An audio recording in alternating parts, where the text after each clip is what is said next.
السلام عليكم ورحمة الله وبركاته. إخواني الكرام، مرحبا بكم في باب أخير، وهو الباب الأخير من سيرته صلى الله عليه وسلم، سيرة المصطفى خير من مشى على الثرى، صاحب اللواء المعقود والمقام المحمود والحوض المورود. نسأل الله جل في علاه أن يسقيني وإياكم من حوضه الشريف شربة هنيئة مريئة لا نظمأ بعدها أبدا. إخواني الكرام، في هذا الباب الأخير لما تكاملت دعوته صلى الله عليه وسلم وانتشر دين الإسلام في بقاع الأرض في مشارقها ومغاربها، وبدأ الناس يدخلون في دين الله أفواجا وحدانا وزرافات، أي جماعات يدخلون في دين الله عز وجل حبا في هذا الدين واشتياقا لتوحيد رب العالمين. بدأت طلائع وبوادر توديعه صلى الله عليه وسلم، يعني بدأت العلامات ديال قرب الأجل ديالو، أن أجله قد دنا صلى الله عليه وسلم، وأن مهمته قد انتهت، وذلك في قول الله عز وجل: إذا جاء نصر الله والفتح ورأيت الناس يدخلون في دين الله أفواجا فسبح بحمد ربك واستغفره إنه كان توابا. هذا كيعني بأن النبي صلى الله عليه وسلم قد انتهت مهمته صلى الله عليه وسلم، وأدى الأمانة التي كانت عليه، وبلغ الرسالة ونصح الأمة وجاهد في الله حق جهاده.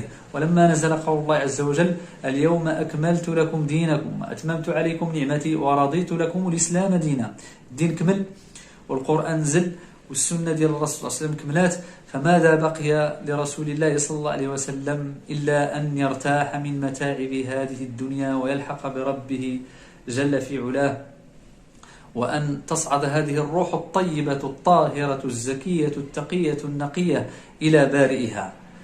فكان صلى الله عليه وسلم كثيرا ما يحدث الصحابة بأن أجله قد دنا، يعني تلويحا. كان النبي صلى الله عليه وسلم كيلمح لهم بأن الأجل ديالو والمهمة ديالو تسالات في هذه الكرة الأرضية. فالنبي صلى الله عليه وسلم كان في حجة الوداع يقول: خذوا عني مناسككم لعلي لا ألقاكم بعد عامي هذا. وكان صلى الله عليه وسلم يقول: إن رجلا قد خيره الله ما بين زهرة الدنيا وزينتها وما عند الله فاختار ما عند الله. وكان صلى الله عليه وسلم يقصد نفسه. وأبو بكر الصديق كان أفقه الصحابة، فبدأ يبكي رضي الله عنه وأرضاه، لأنه فهم النبي صلى الله عليه وسلم بأن الأجل ديالو قد دنا. فقال الصحابة: ما بال هذا الشيخ يبكي؟ يقصدوا أبو بكر. قالوا له: علاش كيبكي؟ الرسول صلى الله عليه وسلم يقول: إن رجلا، لا يعني نفسه. فكان أبو بكر أفقه الصحابة رضي الله عنه وأرضاه.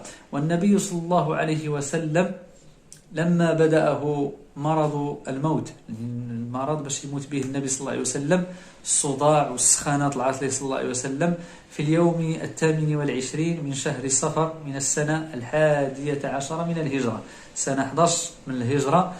في اليوم 28 أو 29 النبي صلى الله عليه وسلم حضر جنازة بالبقيع، مش حضر واحد الجنازة ديال واحد الصحابي في البقيع، دفنه النبي صلى الله عليه وسلم. فلما رجع إلى بيته صلى الله عليه وسلم اشتد عليه الحال، وبدأت الحمى تصعد ويشتد لهيبها في بدنه صلى الله عليه وسلم، طلعت له السخانة، وكان يوعك النبي صلى الله عليه وسلم كما يوعك الرجلان، كما قال صلى الله عليه وسلم: إني لأوعك كما يوعك الرجلان منكم، أو كما قال صلى الله عليه وسلم. كتجي السخانة اللي كتجي جوج ديال الرجال من البشر العادي، يعني منا حنا. وهكذا بدأت بوادر وفاته صلى الله عليه وسلم. وكان يسأل كثيرا، ما يسأل صلى الله عليه وسلم: أين غدا؟ أين سأكون غدا؟ يعني فين غادي تجي النوبة بين النساء ديال الرسول صلى الله عليه وسلم. فأمهات المؤمنين فهموا المقصد ديال الرسول صلى الله عليه وسلم، فقالوا له: اختار من شئت يا رسول الله، اختار فين ما بغيتي تمشي. فاختار عائشة حبيبة قلبه صلى الله عليه وسلم، الصديقة بنت الصديق، فاختار أن يكون في بيتها وأن يموت في حجرها بين سحرها ونحرها صلى الله عليه وسلم وفي يومها، وهذا فضل من الله يؤتيه من يشاء. وكانت عائشة رضي الله عنها وأرضاها ورضي عن أبيها وأرضاه كانت تعالج النبي صلى الله عليه وسلم رجاء أن يشفى، فكانت تضع يده في الماء ثم تنفث فيها وتقرأ المعوذتان والأدعية التي كانت تعلمتها من النبي صلى الله عليه وسلم، وتمسح على وجهه صلى الله عليه وسلم بيده الشريفة رجاء البركة ورجاء الشفاء صلى الله عليه وسلم. ولكن الله عز وجل قدر وشاء، وقدره في خلقه سار وكائن لا محالة. النبي صلى الله عليه وسلم قبل وفاته ب5 أيام قام النبي صلى الله عليه وسلم وأحس بخفة في جسده. النبي صلى الله عليه وسلم عاقد الرأس ديالو بواحد الحياب، بواحد الثوب، واحد الخرقة، وأحس بخفة في جسده، حس بواحد شوية ديال الخفة. فقال للصحابة: هرقوا علي 7 قرب من آبار شتى. قال لهم: هرقوا علي 7 ديال القرابيد الماء من 7 ديال الآبار. فهرقوا عليه النبي صلى الله عليه وسلم القربة الأولى فحس بالخفة فقام فأغمي عليه، ثم هرقوا عليه القربة الثانية فأحس بخفة، فلما قام أغمي عليه، فهكذا 7 مرات حتى أحس بخفة صلى الله عليه وسلم.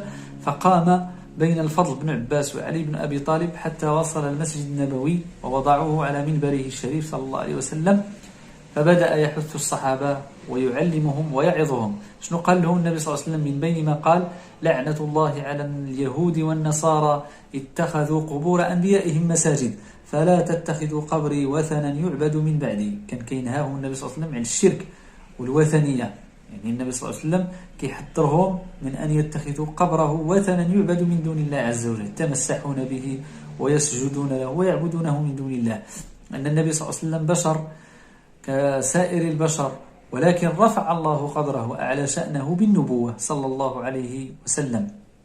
قل لا أملك لنفسي ضرا ولا نفعا إلا ما شاء الله، ثم أعرى على ظهره صلى الله عليه وسلم، عرى على الظهر ديالو وقال: من كنت ضربت له ظهرا فهذا ظهري فليستقذ منه.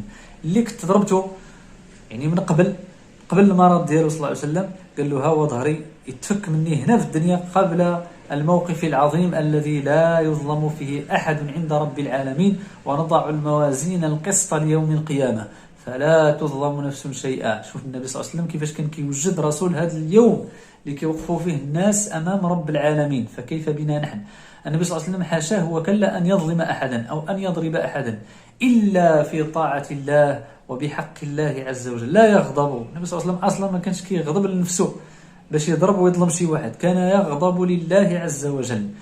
وقال: من كنت أخذت له مالا فهذا مالي فليستقذ منه. واللي كنت ديت له شي مال ديالو، ها هو المال ديالي، يدي منه داكشي اللي بغى. شوف النبي صلى الله عليه وسلم كيف كان يستعد للقاء ربه، بغى يمشي ورقابضة صلى الله عليه وسلم، وهو أصلا ورقابضة صلى الله عليه وسلم قد غفر له ما تقدم من ذنبه وما تأخر صلى الله عليه وسلم. وكان صلى الله عليه وسلم يقول: إن من أمن الناس علي أبا بكر الصديق. قال لهم الناس كاع الناس داروا فيا الخير، ولكن اللي دار فيا الخير بزاف هو أبو بكر الصديق، هو هذا الرجل. لقد أعانني بماله وولده ونفسه ورأيه السديد وبدنه، وكان يحمي النبي صلى الله عليه وسلم من جميع النواحي صلى الله عليه وسلم حتى بلغ الرسالة وأدى الأمانة صلى الله عليه وسلم. كان اليد اليمنى للرسول صلى الله عليه وسلم. وقال: كل أبواب في المسجد النبوي، يعني في المسجد النبوي، تسد إلا باب أبا بكر الصديق. ولو كنت متخذا أحدا خليلا لاتخذت أبا بكر خليلا، ولكن الله تبارك وتعالى اتخذ النبي صلى الله عليه وسلم خليلا. ولكن مودة الإسلام وأخوته، كان أخاه في الإسلام، وكانت المودة بين النبي صلى الله عليه وسلم وأبو بكر في الإسلام، وحبا في الله وطاعة لله عز وجل. وكان يوصي بالصلاة، آخر ما أوصى به النبي صلى الله عليه وسلم قبل موته: الصلاة وما ملكت أيمانكم، الصلاة وما ملكت أيمانكم. كأن النبي صلى الله عليه وسلم عرف بأن الأمة هتيجي واحد الزمان اللي عاد يضيعوا فيها الصلاة واتبعوا الشهوات، فخلف من بعدهم خلف أضاعوا الصلاة واتبعوا الشهوات فسوف يلقون غيا. نسأل الله ألا نكون منهم. لذلك النبي صلى الله عليه وسلم كان كيحذر من ترك الصلاة ومن التهاون في الصلاة.